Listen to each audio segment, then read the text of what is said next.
sans plus tarder, je pense que ce qui nous réunit cet après-midi, d'une certaine manière, c'est un certain méchant, ChatGPT, d'une certaine manière, qui est arrivé et qui a absolument tout bouleversé. Donc je vais me tourner à ma gauche peut-être pour commencer, puis ensuite du côté de Jean-François et de Marie-Hélène pour vous demander tout simplement, depuis que ChatGPT est arrivé, quels sont les effets sur vos institutions? Merci beaucoup. Merci tout le monde pour cette occasion de discuter des enjeux de l'heure et pour ne pas dire les enjeux de la prochaine décennie. Connaissez le devoir, c'est un média qui se passe de présentation, mais je me permettrai de dire que le devoir, c'est un miracle qui tient debout par la force des gens qui le soutiennent. Euh, Autant à l'imprimé qu'au numérique, on compte sur des abonnés et des donateurs pour faire notre chemin. 70 de nos revenus viennent de ces deux communautés-là, l'abonné et le donateur. Et vous comprendrez à ce moment-là pourquoi la propriété intellectuelle et notre droit d'auteur est si important. C'est le pain quotidien avec lequel on avance. C'est tellement important qu'on s'est doté d'une directrice des droits d'auteur qui est ici avec nous aujourd'hui, Karine Varela, qui est à l'arrière et que je salue, qui est maintenant l'agent représentante du devoir pour toute question de droit d'auteur. Alors, quand on a des enjeux dans cette communauté ici, il y a beaucoup de gens qui se spécialisent dans le domaine. Les enjeux de droit d'auteur avec le devoir, ça passe plus nécessairement par Cision, mais directement entre les mains de Karine. Pour revenir à la question principale, quand on a vu apparaître ChatGPT, on a compris. Tardivement, on a compris, on a commencé à rivoiser un peu l'outil et on s'est dit: «Oh mon Dieu, notre propriété intellectuelle est exposée au grand vent. La porte arrière est ouverte et les robots conversationnels, celui de chat comme les milliers d'autres, peuvent venir sur notre site, faire de l'indexation, du moissonnage de données, capturer nos contenus pour entraîner le robot et lui apprendre à donner des réponses toujours plus évolutives et toujours plus utiles.» Alors, on a dit, ça y est, c'est la nouvelle révolution du droit d'auteur. On ne s'est pas remis encore de la réforme des conservateurs de 2008 et on amène le droit d'auteur à l'ère de l'IA sans y être prêt. Alors, la première chose qu'on a fait, c'est de barrer le plus de portes possible avec le concours de Karine et de notre équipe de TI. On s'est doté de solutions pour suivre les robots contextuels et s'assurer qu'on les bloque, qu'ils ne peuvent pas faire la captation des contenus. Et on a changé notre page, la page robot.txt, pour s'assurer que les robots, du moins les entreprises qui ont des robots et qui respectent un tant soit peu des règles, ne viennent pas capturer nos contenus. Je vous le dis, ce n'est pas parfait. Il y a plusieurs portes dérobées et on est obligé de revisiter chacun de nos contrats maintenant, puis voir est-ce qu'on a donné accès à un prestataire ou un tiers qui, lui, entraîne ou permet l'entraînement à son corps défendant, à son insu, volontairement. Alors, chaque semaine nous amène des découvertes. Et pour vous donner une idée, là, chaque jour, on est capable de voir les robots contextuels qui viennent sur notre site et nos plateformes. Chaque jour, 200 robots viennent capturer nos contenus. Il y en a certains qu'on souhaite voir, les robots qui permettent de mesurer la performance d'une campagne publicitaire, les robots d'indexation de Google. Google est un moteur de recherche important.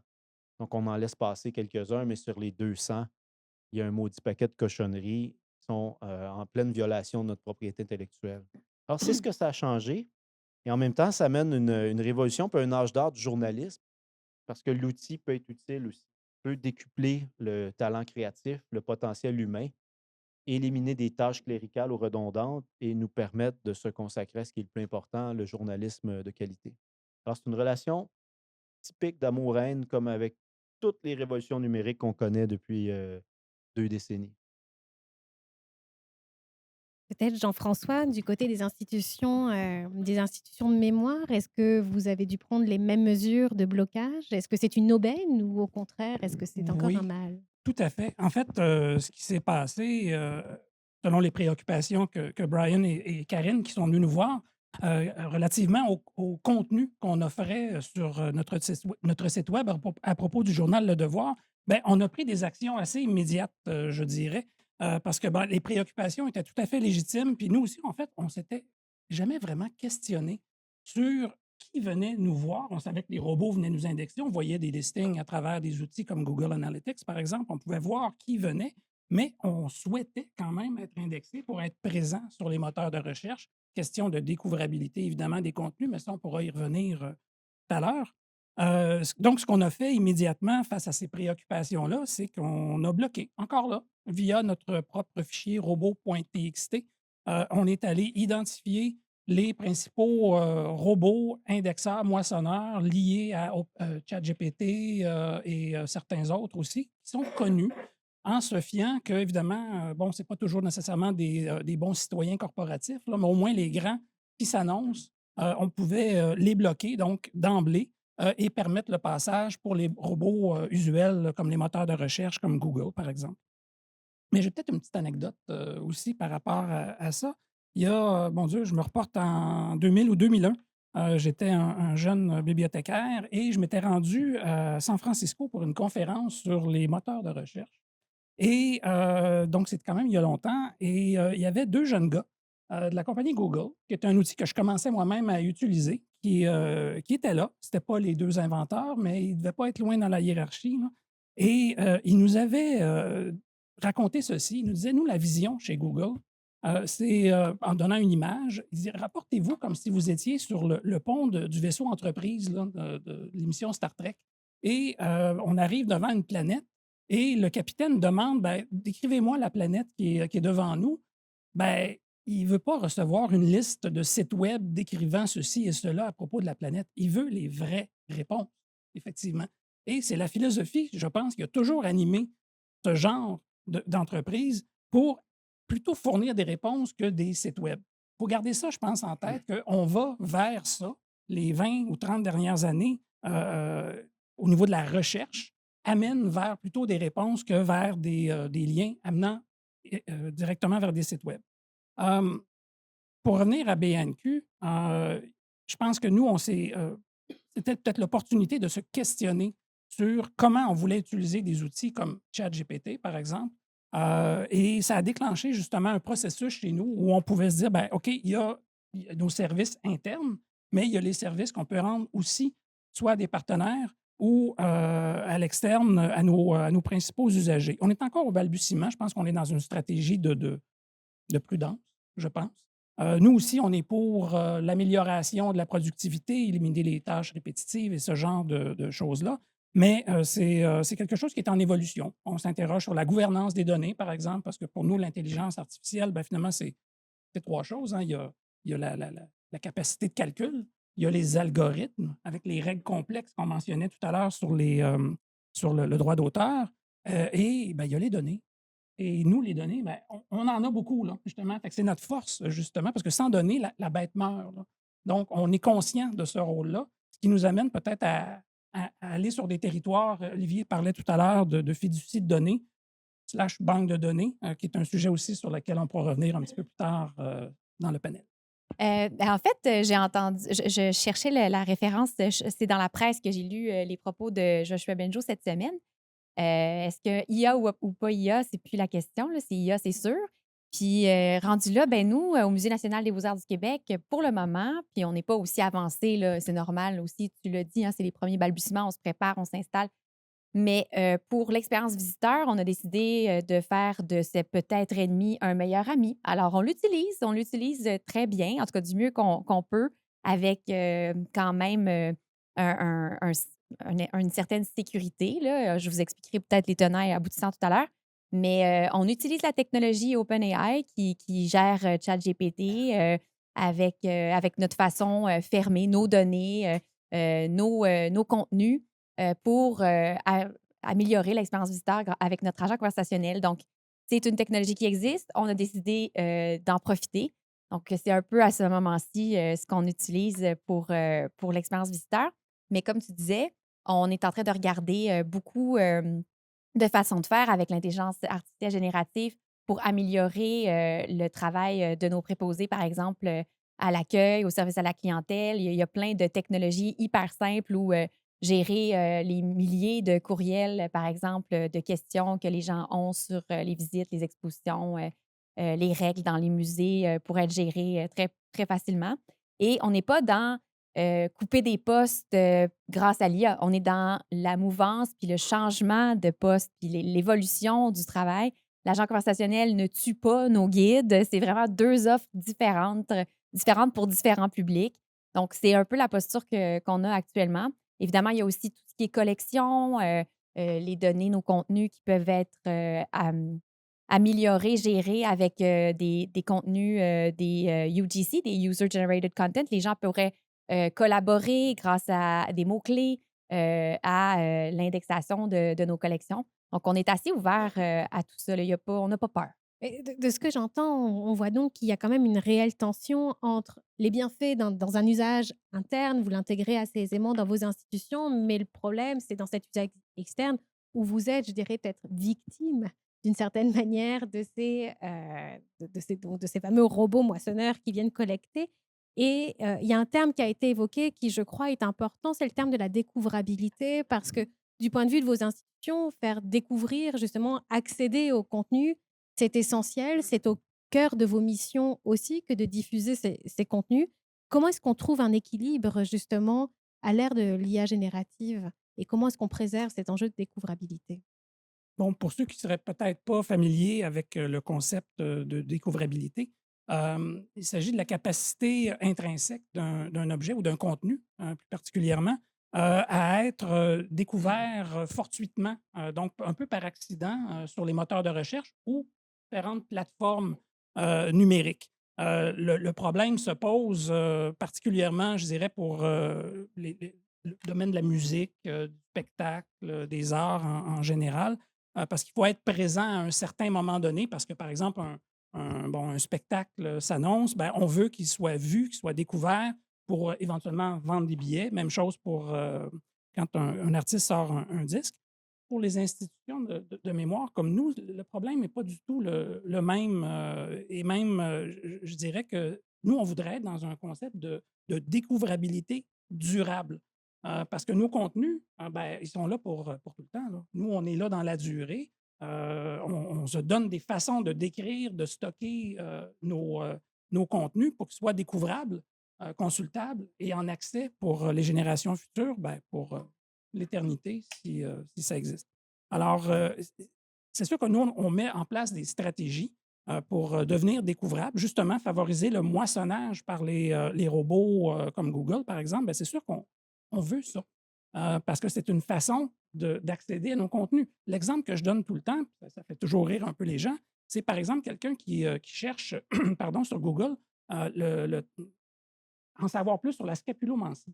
La scapulomancie, qui, by the way, est l'art divinatoire de lire l'avenir dans une os d'épaule d'orignal qu'on fait chauffer dans le feu. Oui, au Délan, si on est en Europe. Donc, c'est ça, c'est un art ancestral. Et ben, si vous tapez scapulomancie, je pense que votre réflexe, ce ne serait pas de dire Ah, mais probablement que BANQ peut me donner la réponse, par exemple. Puis on arrive 3 ou 4e, je pense, dans Google, parce qu'on a un document qui est un film d'Arthur Lamotte qui parle justement de ça. Et on l'a décrit de cette façon-là. Et ben c'est ça. On trouve donc, on ne peut pas juste le savoir, on peut le voir en plus, puisque, puisque c'est un document audiovisuel. Fait que c'est une belle illustration de ce qu'est la découvrabilité, finalement. C'est la découverte fortuite. Et c'est sûr que nous, notre principale source de diffusion, qui est BNQ numérique, ben, ça regorge de contenu qu'on veut exposer comme ça, hein, pour l'accès justement au patrimoine culturel du Québec. Moi, j'aime vraiment ton exemple. Oui, Oui. oui. J'accote pas ça, c'est sûr. Mm. Mais, mais par contre, ben, c'est la même chose pour le musée. Si vous tapez Riopelle dans Google, il y a beaucoup d'œuvres qui sont exposées à vos yeux dans Images, alors que sur notre site, il y a plein de petits carrés noirs, puis c'est écrit œuvres protégées, droits d'auteur. Fait que, il y a ça aussi. Là. On en reparlera là, de ce petit bout-là, mais bref, on veut faire découvrir nos collections. On veut que quand on tape un artiste dans Google du Québec ou une tendance ou un moment de l'histoire de l'art du Québec, que notre musée d'État, notre musée de la province sortent en premier. On veut faire découvrir l'art québécois de toutes les périodes. C'est notre mission. Là où je m'en vais vers l'intelligence artificielle, c'est que, vous le savez, nos habitudes changent. Combien ici, ben, tout le monde a googlé, ça c'est sûr, mais combien ici avaient cherché récemment plus sur ChatGPT que sur Google? Ah, pas tant que ça. Moi, de plus en plus, je vais aller sur ChatGPT poser des questions. Je sais que c'est moins fiable, mais plus on l'alimente, plus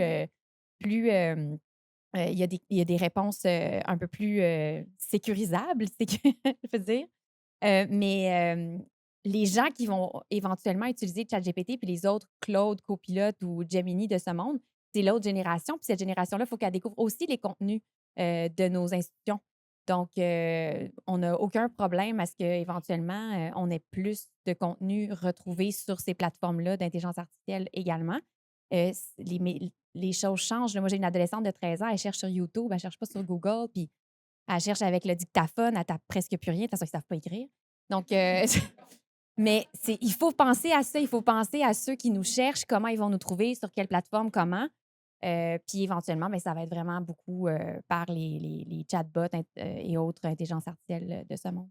Oui, C'est le ben, moment. rapidement, c'est intéressant de parler des gens qui ne savent plus écrire. On pourra en reparler plus tard, là, mais, tu sais, non, mais je trouve que c'est un des effets de l'intelligence artificielle. Mais sur la découvrabilité, tu sais, il y a d'autres enjeux. Tu sais, ça démontre la non-neutralité des moteurs de recherche et de tout ça. Tu sais. Et après, comment on fait pour apparaître sans être avalé? Tu sais, parce qu'il y a un enjeu de diversité culturelle aussi derrière ça. Ça fait que, tu sais, je trouve qu'il y a quelque chose d'intéressant, tu sais, qui est plus tellement juridique, mais qui va au-delà de ça autour de la question de la découvrabilité, mais je veux pas, oui.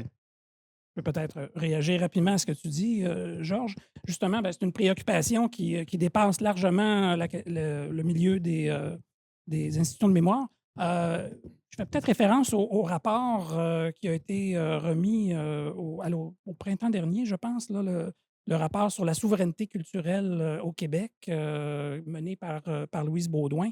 Je pense qu'il permettait de voir, disons, les différents enjeux, là. Il y a une série une trentaine de recommandations qui ont été émises, là, qui étaient justement très appuyées, je pense, sur la déclaration de l'UNESCO sur la diversité culturelle. Et ben, il y a eu des suites aussi à ça. Notamment, il y a eu des mémoires, vous en avez fait un chez vous, Marilyn, nous aussi d'ailleurs, sur un encadrement légal par rapport à la découvrabilité. Bon, donc nous aussi d'ailleurs, on s'appuyait un peu sur la diversité des expressions culturelles dans nos recommandations, mais plus particulièrement, puis là, c'est peut-être plus propre au domaine des institutions de mémoire, c'est l'établissement de normes de métadonnées très répandues, très reconnues, là. Puis bon, les bibliothécaires, on est très, très bons, on est même redoutables, je pense, là-dedans. Peut-être un peu trop parfois, là, mais bon, c'est la nature de la bête, Olivier, n'est-ce pas? Oui. Et aussi ben, que les institutions comme BNQ soient reconnues comme étant la mémoire du Québec documentaire dans notre cas. Et évidemment, la découvrabilité durable là, qui est un point important. La découvrabilité est importante, mais on peut être découvrable, on peut être repéré, mais être écarté complètement de la chaîne de valeur aussi. Mhm. Dans l'architecture du Web 2.0, il y avait pour les médias une relation de complémentarité avec les plateformes. C'était un web propulsé par le social. Facebook, Instagram, Google avaient une valeur pour nous. C'est un peu le crocodile pluvier, je vous laisse deviner qui est qui. Mais ce qu'on réussissait à obtenir en click-through de Google vers nos plateformes avait une valeur.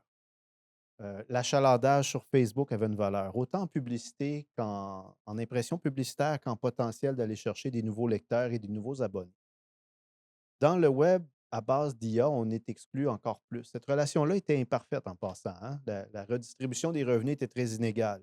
80 des revenus de publicité numérique dans le monde vont à deux groupes, Google et Facebook. Tout le reste se contente de miettes. Et quand je dis tout le reste, c'est les médias écrits, la télé, la radio. Relation imparfaite, mais à tout le moins, on avait un début d'emprise sur la chaîne de valeur. Dans un web à base d'IA, on est écarté complètement. Et je vous donne l'exemple de Google. Google, avec son engin d'IA qui s'appelle Gemini, est capable de générer des petites cartes. Dans les marchés d'édition où on a déployé ces cartes-là, à base d'IA, les éditeurs ont vu une baisse de 30 de leur trafic. Et Google négocie pas vraiment. Ils disent, écoutez, si vous voulez être sur les cartes et être en haut des résultats, permettez à notre robot de s'entraîner sur votre contenu. Notre modèle de langage profond a besoin de s'enrichir sur votre contenu. Là, on dit, OK, ben, allez-vous nous payer pour ça? Ben non, on enrichit le savoir, puis c'est la démocratie, puis en veut-tu en v'là, puis Star Trek prise 2.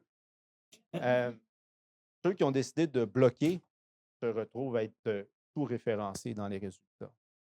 Et ça, c'est un enjeu, parce que là, la capacité pour nous de ramener les utilisateurs sur nos plateformes va être inexistante. Alors, on peut être vu, mais on peut aussi ne pas faire une scène avec ça.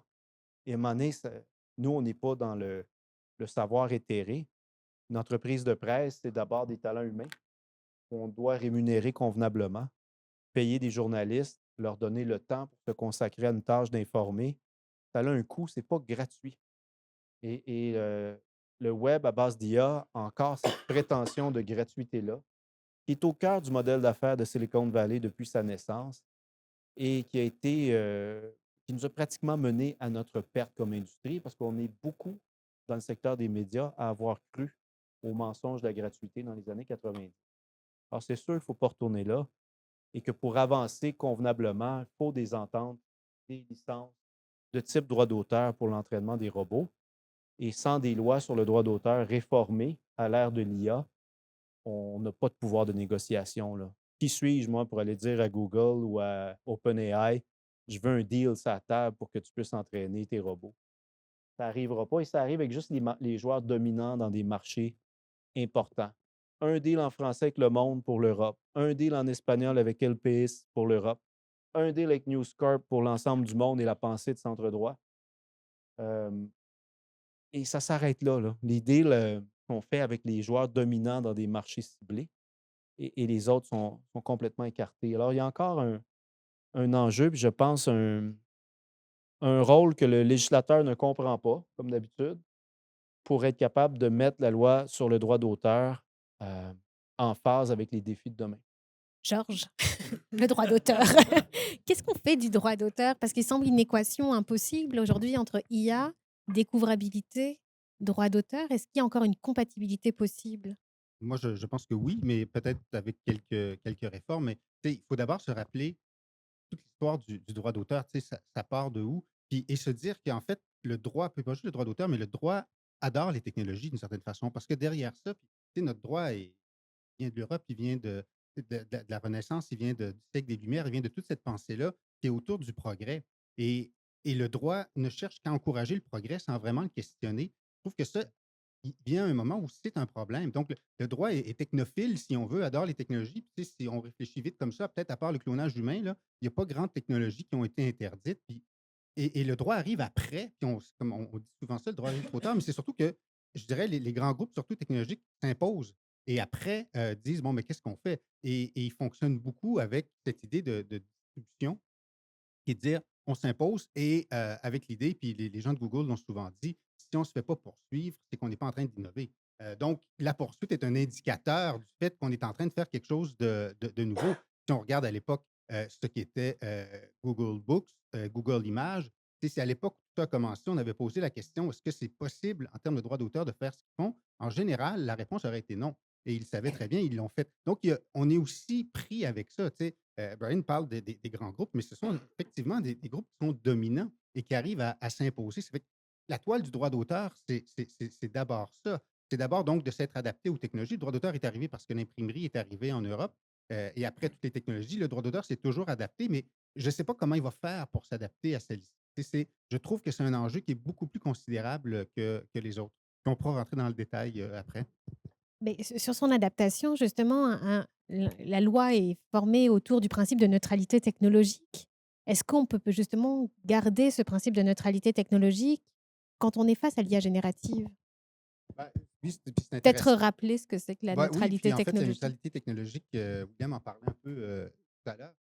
La neutralité technologique, c'est l'idée que, en fait, peu importe la technologie, le droit d'auteur va quand même protéger l'œuvre. Puis c'est venu à l'époque de la reproduction, surtout, où on disait, peu importe le support, je paraphrase, mais en gros, c'est ça, peu importe le support de reproduction, ça sera une reproduction, que ce soit sur un T-shirt, une clé USB, une affiche, peu importe, c'est une reproduction parce qu'il y a une nouvelle copie.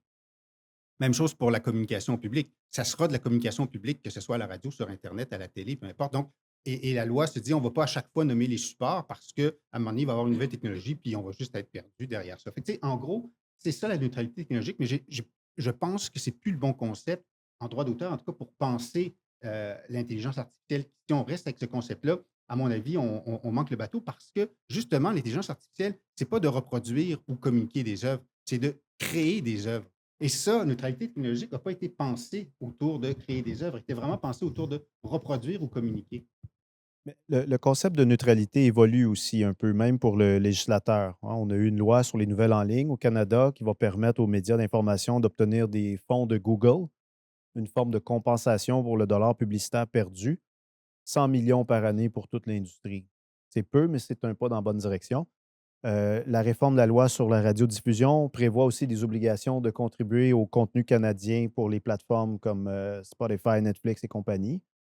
Donc, on se dirige vers un environnement un peu différent de ce qu'on entendait en 2016, où le concept de neutralité technologique était un prétexte à la non-intervention. Puis là, on tombait dans un paradigme libertarien, comme la Silicon Valley l'aime bien.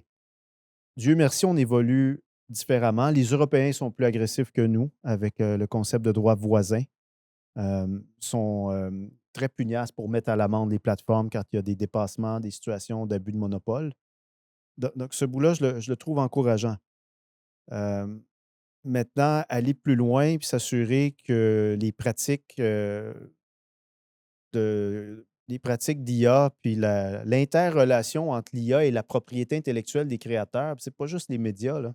C'est les penseurs, les chercheurs, les écrivains, les illustrateurs, les comédiens dont la voix peut être capturée en 10 secondes. Il y a eu des comédiens aux États-Unis qui ont été obligés de sortir et de dire: Écoutez, j'ai vu passer une annonce avec ma voix, Tom Hanks notamment. Il dit: Ceci n'est pas moi. Ça se fait avec un jeu d'enfant. Donc, il va falloir qu'on soit capable de forcer ces compagnies d'IA-là à déclarer les usages, que chaque modèle de langage profond a une obligation de dire où il a capturé, où il a puisé ses contenus pour entraîner son robot contextuel et qu'on puisse avoir une loi qui permet, qui force, entre guillemets, une négociation pour une compensation juste et équitable. Ça ne peut pas se faire aux dépens des industries créatives sur un principe d'innovation pour des groupes qui sont déjà consolidés en partant. Et ça, c'est l'autre bout qui n'est pas banal, hein. La phase de consolidation qui a mené au duopole Google-Facebook a quand même pris, pour être généreux, là, 10-15 ans. La phase de consolidation de l'IA a pris 2 secondes et quart. OpenAI est rentré sur le marché et avait tout. C'est d'autant plus urgent et important que l'État se saisisse de l'occasion puis réforme les lois actuelles. J'aimerais peut-être faire un petit saut sur ce que Brian vient de dire. La question, il faudrait qu'on dise d'où vient le contenu duquel il s'est inspiré, soit pour créer une œuvre ou pour répondre à des questions. Je voudrais juste spécifier que l'agent conversationnel du Musée national des beaux-arts du Québec est fermé.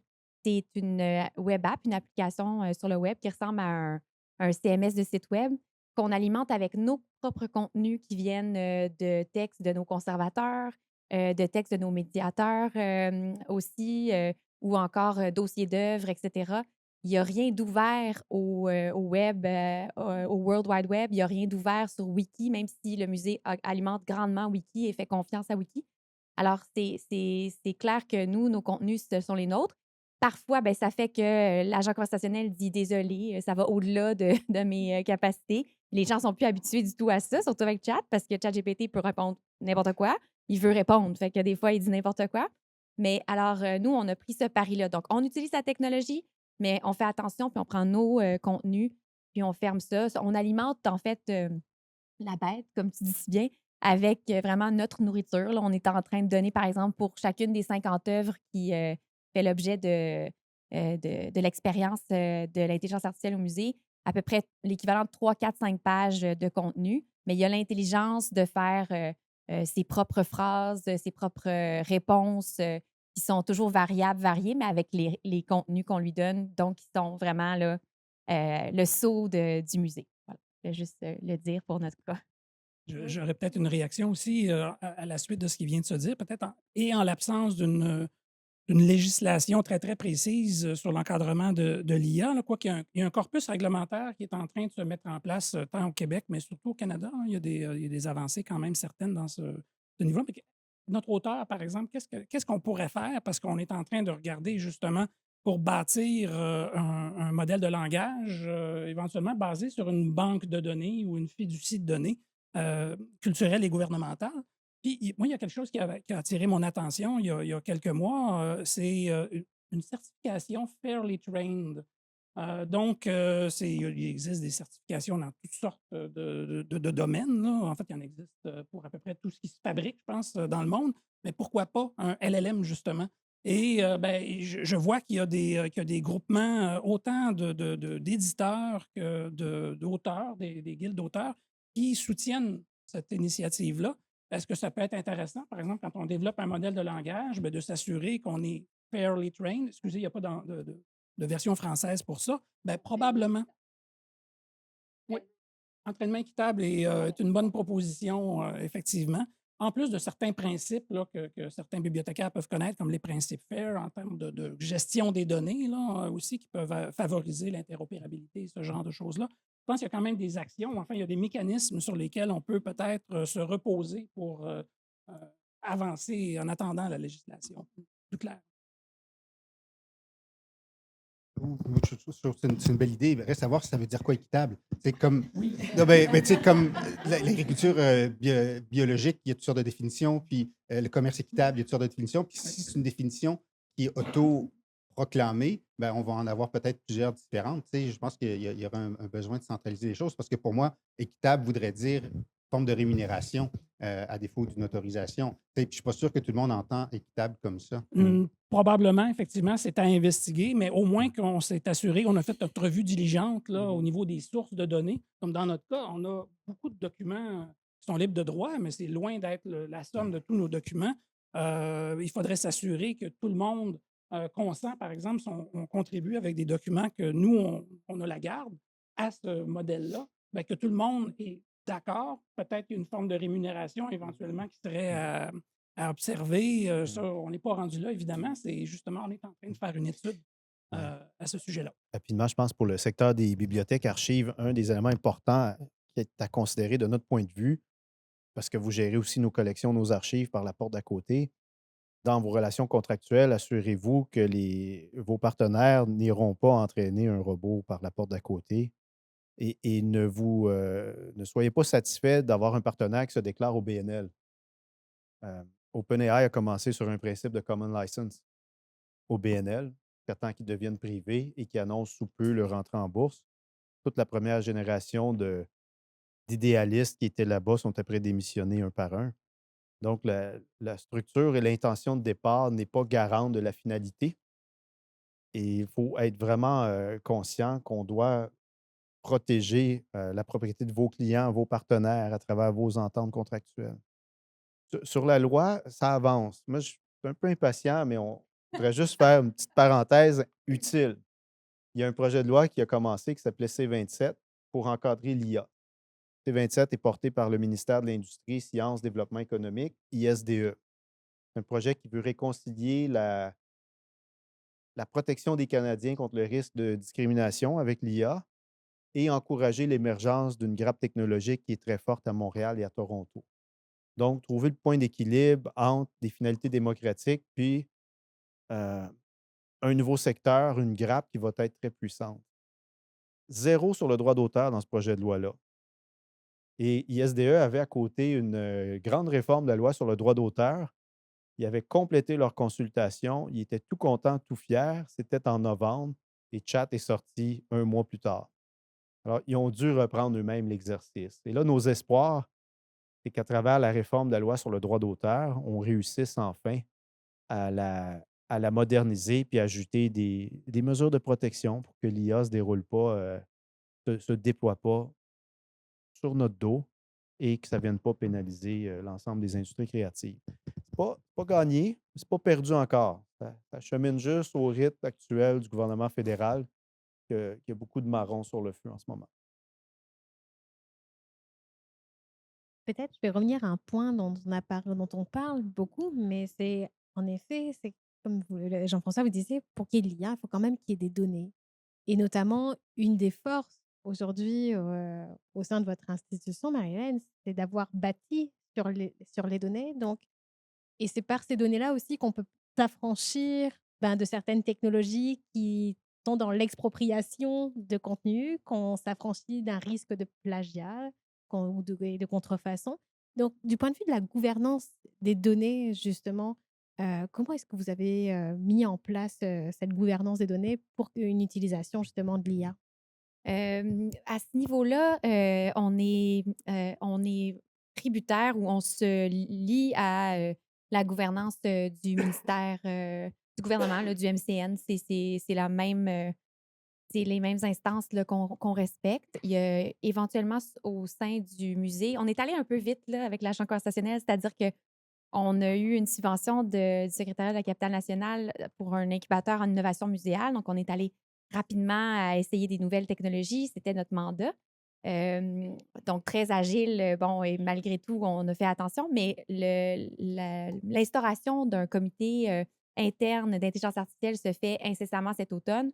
Donc là, on va avoir nos propres règles muséales. Ceci dit, en attendant, c'est vraiment tout ce qui est en lien avec le ministère de la Culture puis le ministère, cybersécurité, numérique. Donc, on n'a pas rien de plus que pour le moment. Mmh.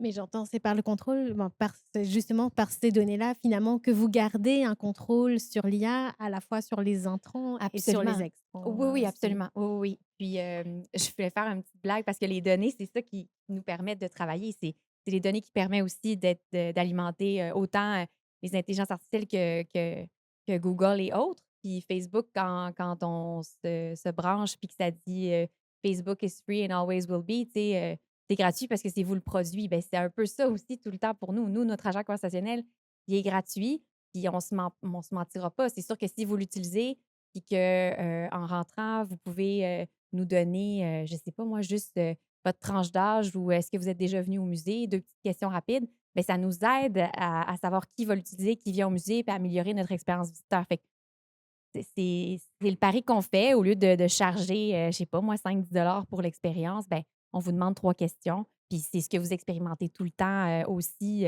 dans différents moments de votre vie, là. Il y a tout le temps des petites questions, puis, on y répond rapidement, puis on vend notre âme pour que pour pas avoir à payer. Fait que c'est un peu ça, on a besoin des données, puis on a nos données qu'on utilise, puis on a besoin des données des gens qui l'utilisent pour, tu sais, au côté marketing. Tu sais, tout est relié tout le temps, là. Ouais, c'est ça.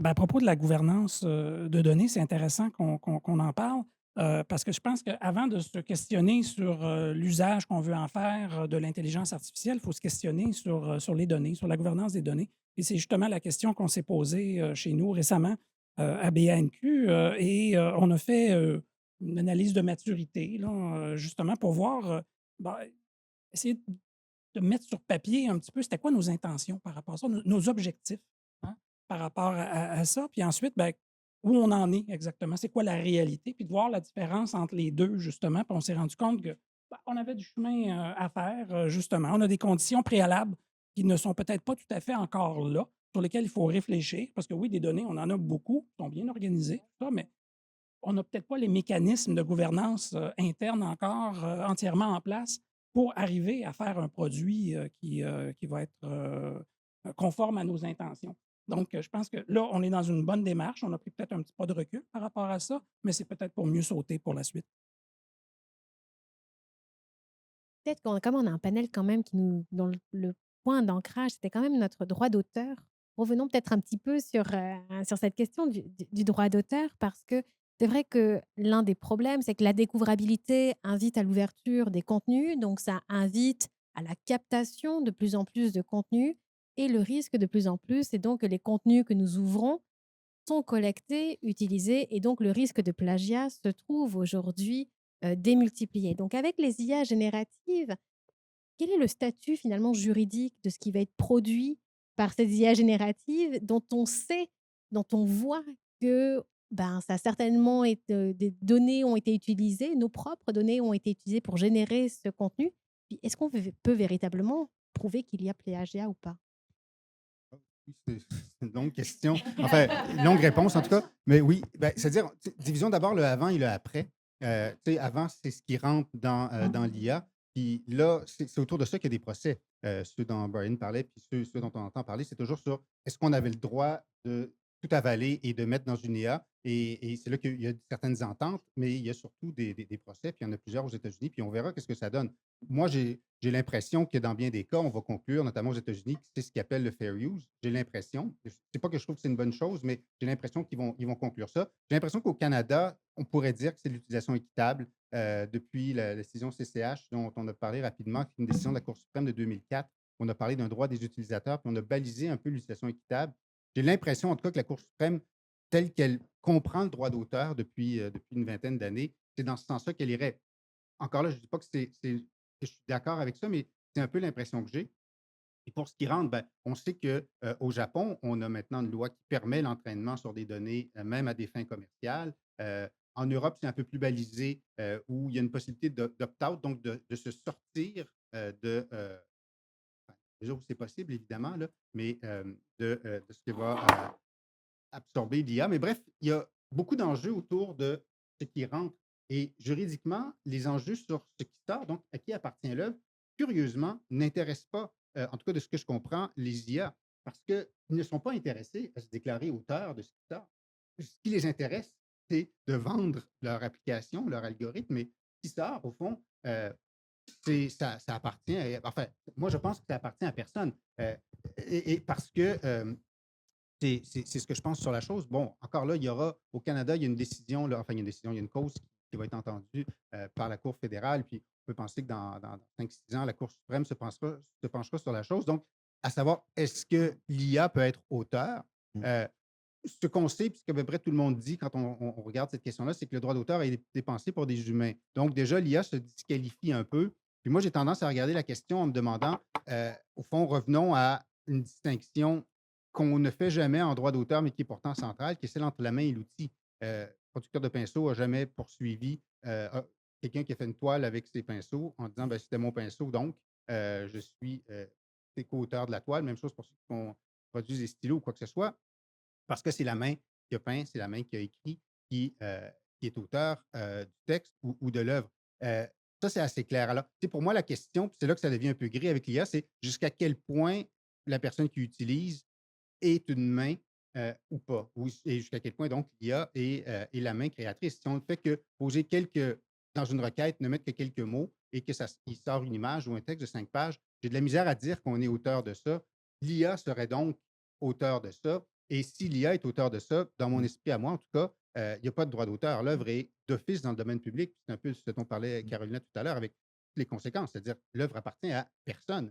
Puis moi, j'intuitionne que c'est un peu le raisonnement des producteurs d'intelligence artificielle. C'est pour ça qu'ils n'ont aucune intention puis aucune revendication sur ce qui sort. Faites ce que vous voulez avec ce qui sort. Mais c'est pas juste faites ce que vous voulez, ça appartient donc à tout le monde et à personne. Moi, je préfère quelque chose aussi avec ce que vous avez produit, puisqu'il n'y en a pas de propriété. C'est une autre façon de penser la propriété qui est vraiment, va pas dans le sens de comment le droit d'auteur a été pensé.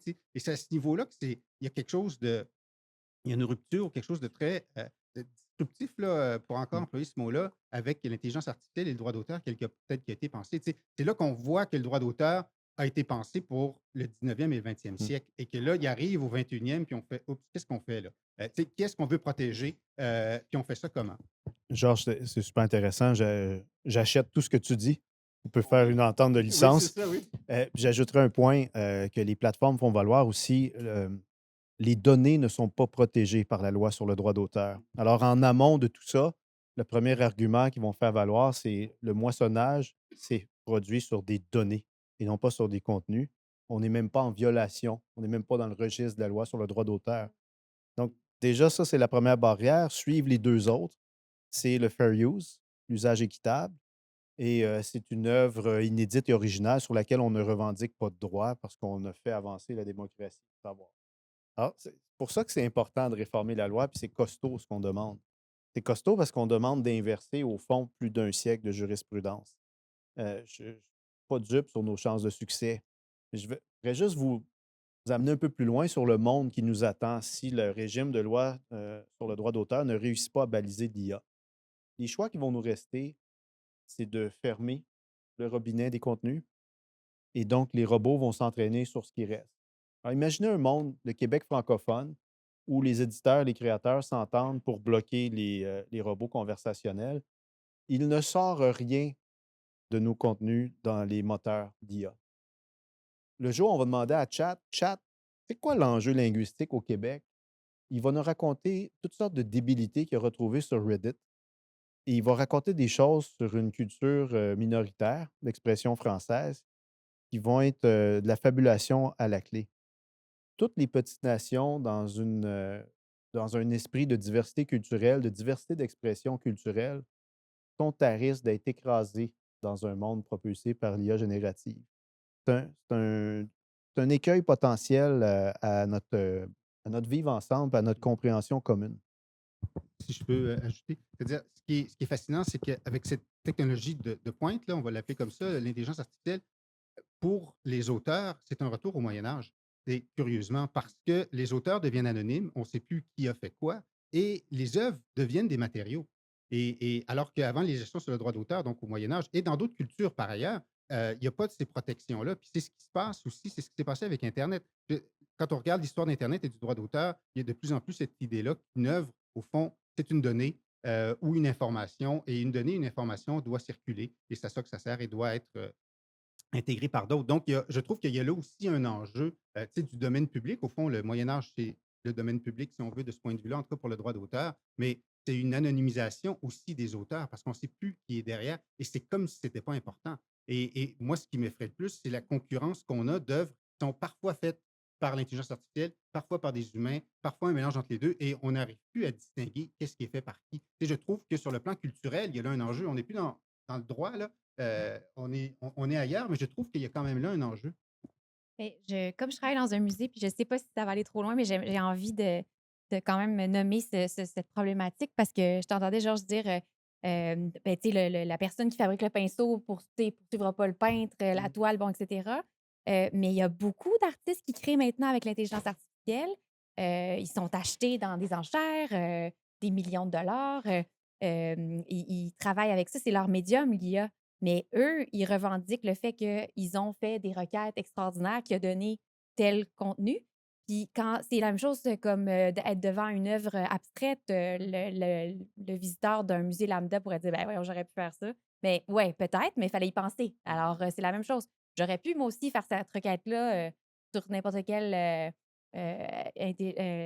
robot ou autre chat de ce monde, mais vous ne l'avez pas fait. Fait que l'artiste, lui, quand il travaille avec les requêtes de ChatGPT, qui s'en va sur Midjourney, tout ça, c'est comme s'il prenait de la gouache, de l'aquarelle, des pastels, puis il fait quelque chose, puis ça donne ça, puis ça ferait pas ça si c'était pas lui qui l'avait fait.